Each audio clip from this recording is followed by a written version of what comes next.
इसको शेयर कर दो आप पेज से।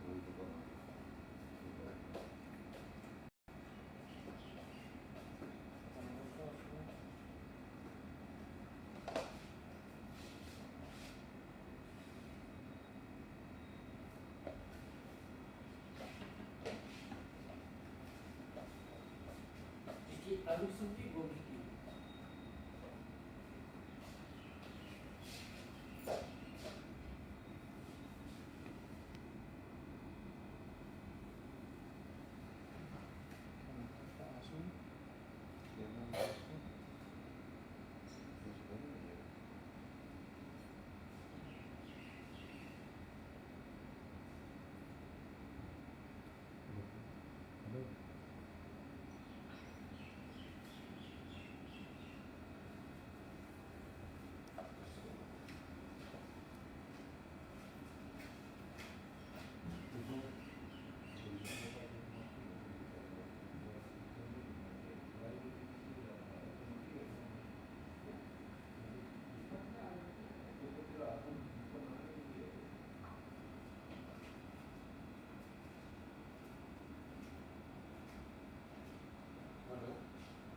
हाँ देखना भैया लाइव आ गया।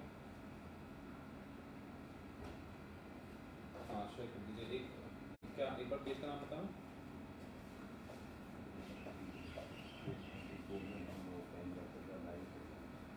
ठीक ठीक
नमस्कार साथियों, मुझे आशा ही नहीं पूर्ण विश्वास है कि मेरे आराध्य भगवान श्री कृष्ण इस महामारी के समय में आपका और आपके परिवार का हर प्रकार से रक्षा और सुरक्षा कर रहे हैं। साथियों, आज का विषय की शुरुआत करने से पहले मैं एक महान राष्ट्र ऋषि को स्मरण करना चाहता हूँ, जिनके त्याग का, जिनके समर्पण का, जिनके राष्ट्रभक्ति का ऋण यह राष्ट्र कभी नहीं चुका सकता। ऐसे वीर विनायक दामोदर सावरकर जी की आज जन्म जयंती पर मैं अपना सर उनके चरणों पर रख करके उनको आत्मिक श्रद्धांजलि दे रहा हूँ। साथियों, आज का जो विषय अदम्य भारत के लोगों ने चुना, वह इस देश का आज का सबसे ही प्रासंगिक विषय है। इसकी शुरुआत मैं कुछ चंद पंक्तियों से करना चाहता हूँ। धरती का नेता कौन हुआ, भूखंड विजेता कौन हुआ, अतुलित यश क्रेता कौन हुआ, जिसने न कभी आराम किया, विघ्नों में रहकर काम किया। कवि की भावना पूर्णतः भारत के ग्राम जीवन में जीने वाले हमारे देश की आत्मा किसानों के प्रति समर्पण का की तरफ इशारा करती है। किसान जो इस भारत भूमि की आत्मा है, किसान जो भारत की पहचान है, किसान जो भारत की समृद्धि की सबसे पहली सीढ़ी है, भारत के किसान जो भारत के साथ साथ विश्व के भरण पोषण के सबसे बड़े केंद्र हैं। साथियों, पूरे विश्व को यदि देखा जाए तो पूरे विश्व में हम जो है तमाम राष्ट्र पाते हैं, परंतु कोई राष्ट्र अपने राष्ट्र को माँ के रूप में नहीं संबोधित करता। हम अपने इस राष्ट्र को माँ के रूप में संबोधित करते हैं। वह क्यों करते हैं? इसके पीछे क्या ऐसा रहस्य छुपा हुआ है जिसके कारण हम इस माँ को, भारत भूमि को माँ कहते हैं? क्योंकि भारत भूमि पर हमारे किसान अपने पसीने, अपनी मेहनत से माँ भारती की सेवा करके उसमें से जो खाद्यान्न उत्पन्न करते हैं, उससे भारत ही नहीं पूरा विश्व पलता और पोसता है। साथियों,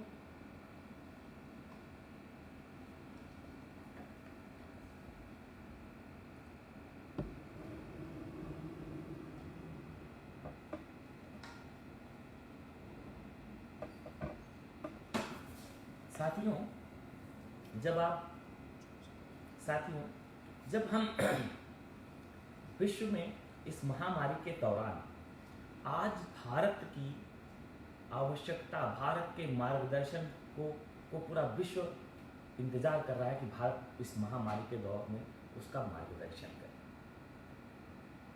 और मार्गदर्शन स्वतः पिछले 30-35 दिनों से नजर आ रहा है। भारत की स्वतंत्रता के बाद भारत पर शासन करने वाले शासकों ने, नीति निर्धारकों ने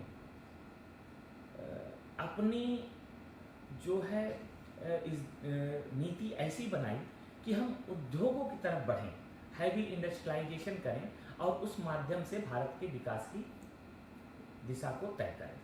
परंतु भारत की जो आत्मा थी, भारत का जो मूल था, भारत का जो संभावनाओं का जो सबसे बड़ा केंद्र था उस समय भी और आज भी, उस समय 65% जो मूल जीडीपी था उसका 65% किसी से आता था, और आज की सब दौर में बहुत कम मात्रा में हमारा कृषि का योगदान जीडीपी में है। और इस कोरोना रूपी महामारी ने पूरे विश्व के साथ साथ भारत के लोगों को ही बता दिया कि हम कितना भी हैवी इंडस्ट्रियलाइजेशन कर लें, हम कितना भी लग्जीरियस लाइफ जी लें, हम कितनी ही कीमती घड़ी पहन लें, हम कितनी ही कीमती गाड़ी खरीद लें, लेकिन अंत में हम निर्भर हैं भोजन पर, हम निर्भर हैं दूध पर, हम निर्भर हैं सब्जी पर, और यह सब कहाँ से आता है? किसान द्वारा उत्पादन से आता है। तो ग्राम्य आधारित अर्थव्यवस्था की बात बहुत पहले से ही हमारे कई लोगों ने, सावरकर जी ने भी ग्राम्य आधारित अर्थव्यवस्था की बात की थी। तो ग्राम आधारित अर्थव्यवस्था कैसी होनी चाहिए, परंतु उससे पहले मैं आप सबको एक बात बता देना चाहता हूँ कि भारत के किसान का जो है देशभक्ति के प्रति कितना समर्पण भाव है, यह मैं आपको एक पुरानी ही ऐसी ही विपदा के समय का चर्चा करके शुरू करना चाहता हूँ। भारत के प्रधानमंत्री शास्त्री जी जब अमेरिका के दबाव में नहीं आए, तो अमेरिका ने भारत पर क्या किया? अमेरिका ने भारत का सबसे पहला जो अमेरिका ने कार्य किया, वह उसने भारत को जो दिया जाने वाला PL 520, उनके यहाँ एक कानून है पब्लिक लॉ 520, जिसके तहत वो गरीब देशों को जिनके पास खाद्यान्न आत्मनिर्भरता नहीं थी, उनको गेहूं देते थे। तो जब शास्त्री जी ने राष्ट्र के स्वाभिमान को झुकने नहीं दिया और अपने आप को भी नहीं झुकाया, तब अमेरिका ने भारत पर PL 520 देने से मना कर दिया। उस समय भारत के प्रधानमंत्री ने इस देश की जनता से और खास तौर पे किसानों से दो आह्वान किए थे। उन्होंने एक आह्वान किया था कि भारत की जनता एक दिन का उपवास करे, व्रत करे, और दूसरा आह्वान उन्होंने किसानों से कहा था कि हे किसान, आज हमें अपने स्वाभिमान को जगाना है। मेरे किसान भाइयों, हमें अपने देश को खाद्यान्न आत्मनिर्भर बनाने के साथ साथ पूरे विश्व को भी खाद्यान्न उपलब्ध कराने की क्षमता प्राप्त करनी है। और इस देश के किसानों ने अपने पसीने की दम पर, अपने मेहनत से, अपने स्वाभिमानी शक्ति से भारत को न केवल आत्मनिर्भर बनाया, खाद्यान्न आत्मनिर्भर बनाया, बल्कि इस कोरोना काल में भारत ने कई राष्ट्रों को केवल दवाइयाँ ही नहीं दी हैं। भारत ने कई राष्ट्रों को, इजराइल को और कई राष्ट्रों को, हमारे देश ने उनको खाद्यान्न वस्तुएं उपलब्ध कराई, कहीं गेहूं भेजा, कहीं चावल भेजा, कहीं दाल भेजा। इस प्रकार से भारत ने इस महामारी के दौरान पूरे विश्व के भरण पोषण की भी जिम्मेदारी संभाली।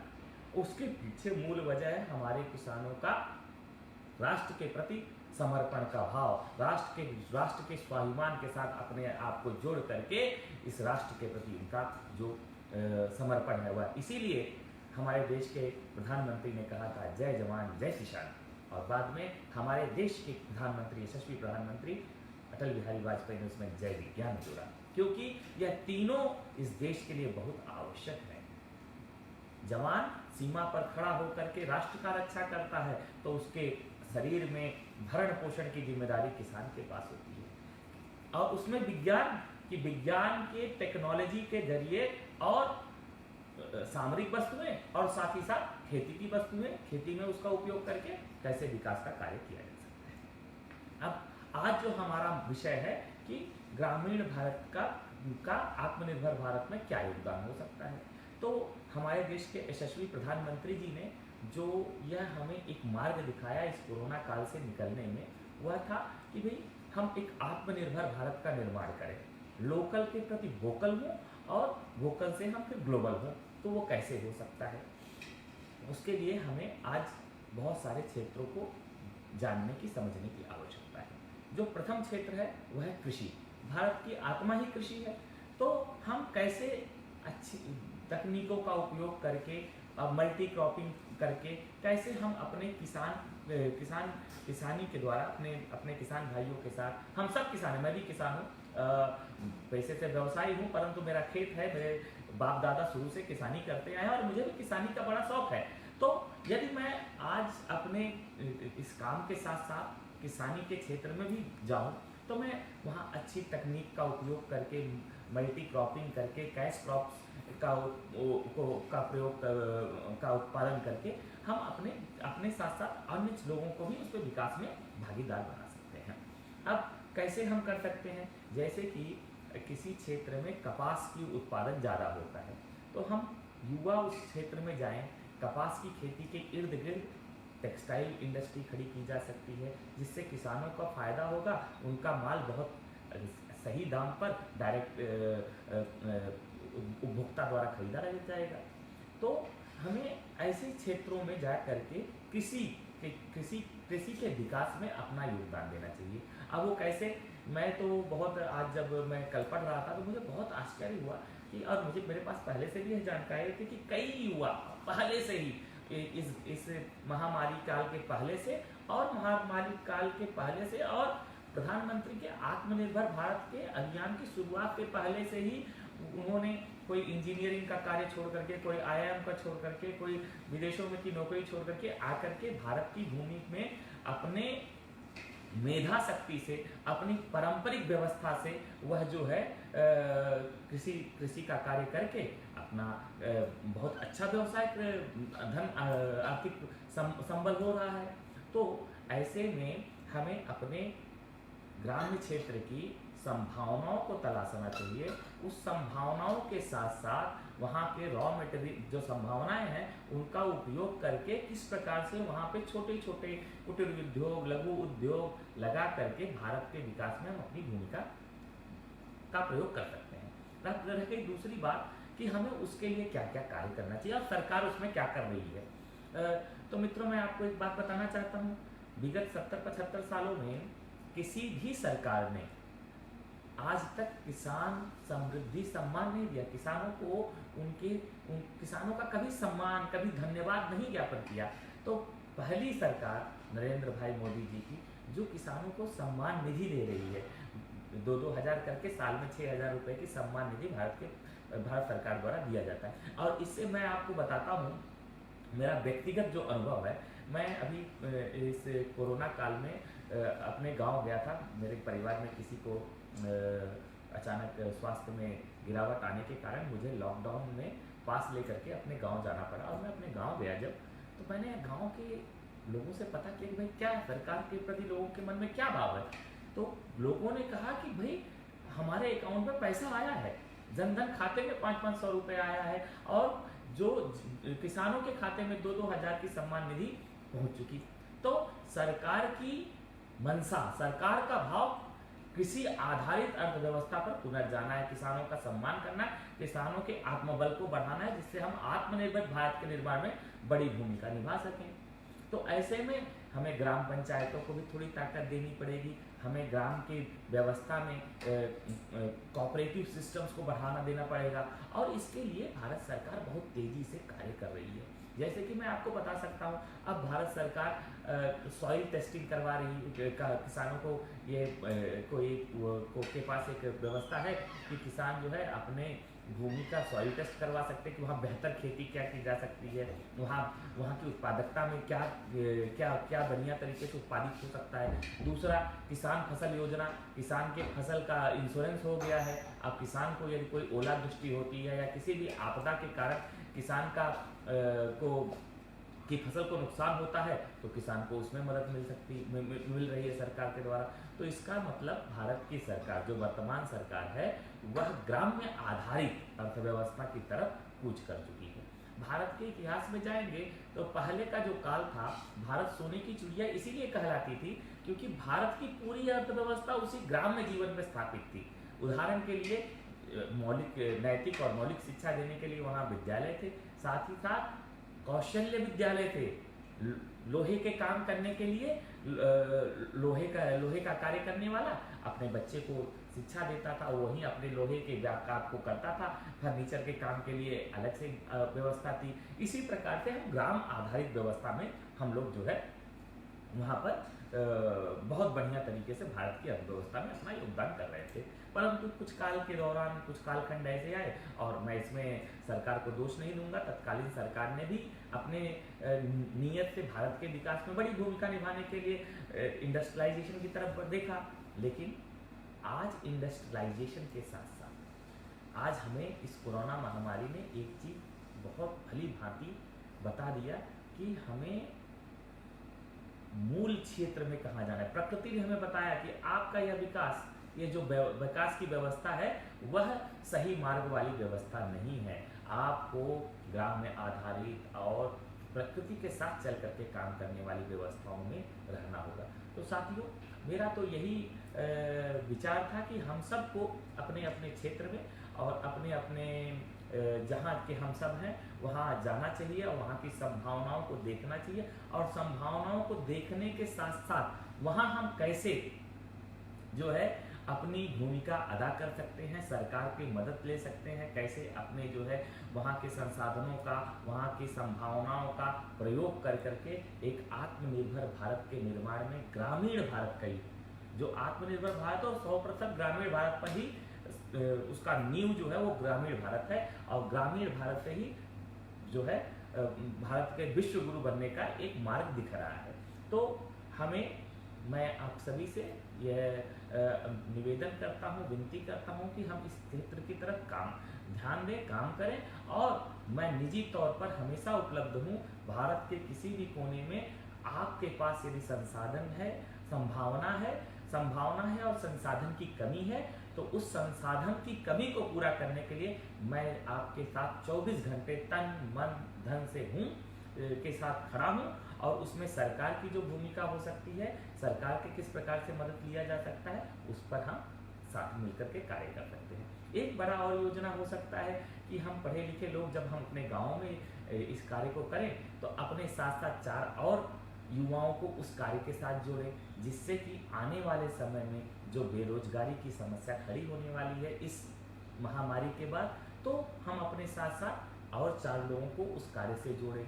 कृषि क्षेत्र में तो जहां आज क्या है, कृषि क्षेत्र की जो सबसे बड़ी समस्या है, जहां 2 लोगों को कार्य करना होता है, वहां हम गाँव में हम 8-10 लोग उस कार्य को कर रहे हैं, क्योंकि भारत में जो है उतना ज़्यादा रोजगार की कमी थी। तो अभी क्या आवश्यकता है कि हम कृषि के साथ साथ अपने ही ग्रामीण क्षेत्रों के इर्द गिर्द कुटीर उद्योग, लघु उद्योग को स्थापित करें। उदाहरण के लिए कन्नौज, उत्तर प्रदेश का जो कन्नौज जिला है, वहाँ बहुत बढ़िया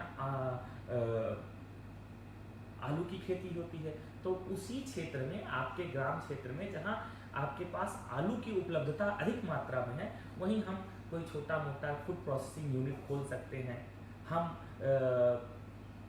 फूड प्रोसेसिंग यूनिट खोलने के साथ साथ और कैसे हम वहाँ पे उत्पादन की क्षमता बढ़ा सकते हैं। हम किसानों को, जैसे मैं अभी आपको एक छोटा सा उदाहरण देना चाहता हूँ कि जो मैं अब करने जा रहा हूँ, इसी 5 तारीख से 5 जून से मैं इसकी शुरुआत कर रहा हूँ। मैं अपने गांव में एक डेयरी खोल रहा हूँ, जिसमें करीब 250 गायों की गाय रहेंगी, और साथ साथ वहाँ पे हम ऑर्गेनिक खेती करेंगे और चीज़ें करेंगे।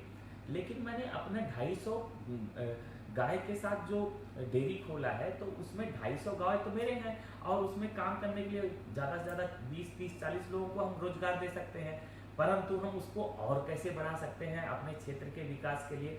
तो हमने क्या किया कि जो हमारा डेयरी है, उसके इर्द गिर्द के 10 गाँवों को जो किसान रेगुलर क्रॉप बोते हैं, गेहूँ बोते हैं, धान बोते हैं, और वो रेगुलर वो कैश क्रॉप नहीं है, तो उनके साथ साथ उनको बड़ी समस्या होती है नगदी की। तो क्या हम किसी एक किसान परिवार को एक अपने उसी अभियान में जोड़ करके उसको एक गाय दें, जिसका वो पालन पोषण करे, और उसके गाय के दूध को हम ही खरीदें और उसको कुछ उसकी अर्थव्यवस्था को गेरअप करें। उससे उसकी अर्थव्यवस्था अपने आप गेरअप होगी, उसके पास नगदी आने लगेगी, और नगदी के साथ साथ उसके और चीज़ें।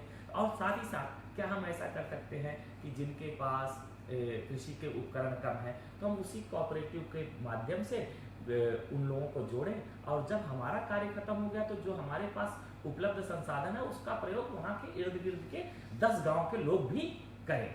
तो इससे क्या होगा, एक तो कृषि का उत्पादन बढ़ेगा, वहाँ के संसाधन बढ़ेंगे, और साथ ही साथ इर्द गिर्द लघु उद्योग, कुटीर उद्योग की तरफ ध्यान दे करके हम अपने देश के विकास में बड़ी भूमिका निभा सकते हैं।